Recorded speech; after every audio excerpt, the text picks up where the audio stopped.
Hi there, I'm Griffin G and welcome back to my channel. Today I'm going to be walking through how to chop bad boy 90s style jungle breaks like the legendary duo Source Direct. As you can see, we have now entered the world of Jim and Phil. It's our humble workplace.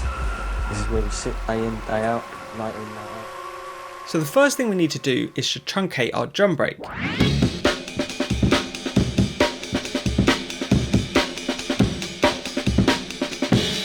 And what we need is a perfect 2-bar loop to help us accurately warp this slower amen break to our much quicker jungle tempo.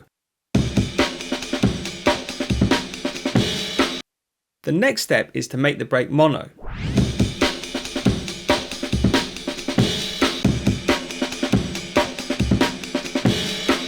So as you can probably hear, the left side of the amen is a little bit brighter and more punchy, and the right side of the amen has a little bit more room sound in it and is a little bit darker.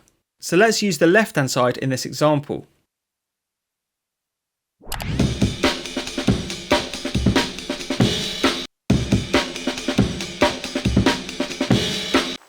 The third step is to warp our break to our BPM.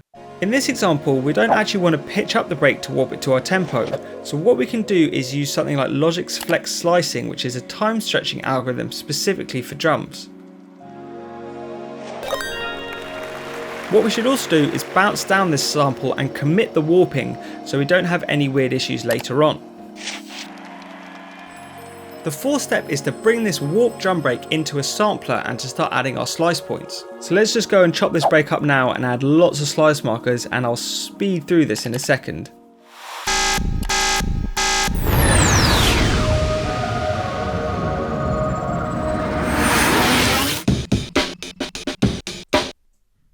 Turning this setting off will allow all the slices to play through one another to the end of the whole sample. And then we should also put this sampler in mono mode so only one voice can play at a time, and this will mean that each slice will chop the previous one off.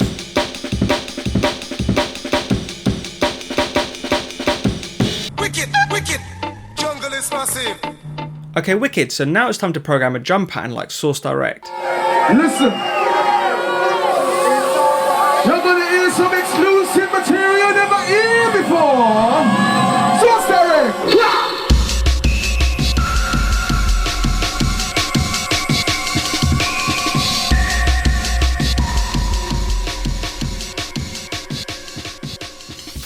And the main thing we're going to do here is actually use this kick and this snare from later on in the amen, and then also crash at the amen, and we're going to be mainly using those three chops to program this whole break and just letting each slice roll on from that point.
Okay, so the final stage is to process a break, and this is really where all the magic happens. So if I'm going to jump in here, what I'm really trying to do is emulate some of the analog signal path that Source Direct would have been using. So I know they had a Mackie mixer, and I'm going to use this SIEQ to try and emulate the channel strip on the Mackie mixer, or at least the EQ settings on it. And what we've got is a high shelf, a low shelf, and a variable mid-band. And so what I'm going to do is actually quite drastic. I'm going to pull up this high shelf quite a lot, about 12 dB. I'm going to take the mid to 700 hertz and then pull this all the way out to -8. And then I'm going to boost the low end as well to about 6. So smiley face style EQ, but with quite drastic settings. And you can hear this if I AB.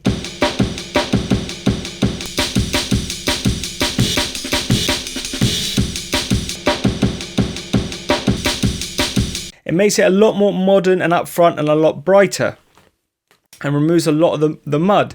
What I'm also going to do is add a little bit of saturation from the Sound Toys, because I know those old Mackie mixers had some really nice analog saturation in them in the channels. So I'm going to add a little bit of drive there, but then I'm also going to maybe pull this out a little bit, so a couple of dB can probably come out.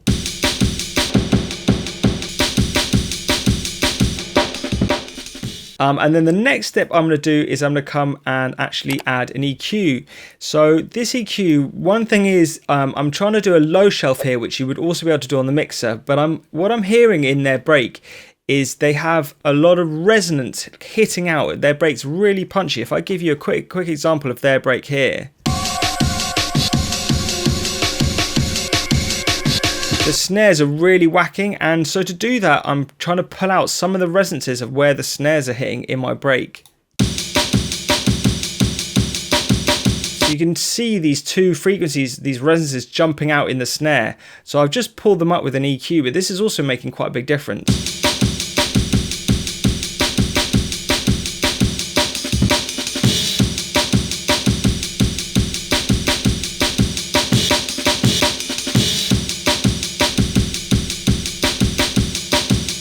Really giving me that nice knock that I'm looking for with my snares, and I've added a little bit of brightness there as well.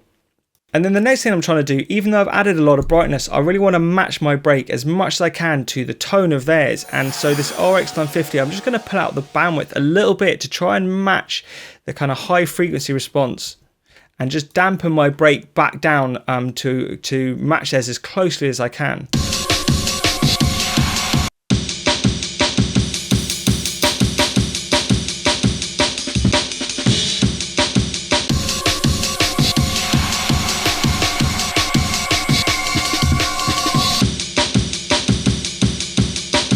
For me, it's really the sizzle in the top end that sounds really modern, and so by using sample rate reduction here, we can just reduce some of that without actually getting rid of too many of the noticeable high frequencies. It just takes that modern sheen out of the sample.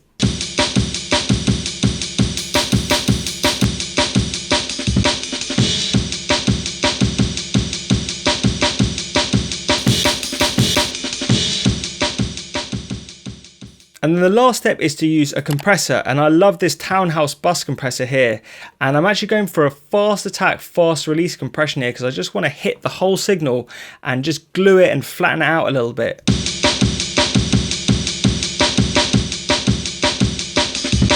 Increase its intensity and energy a little bit as well.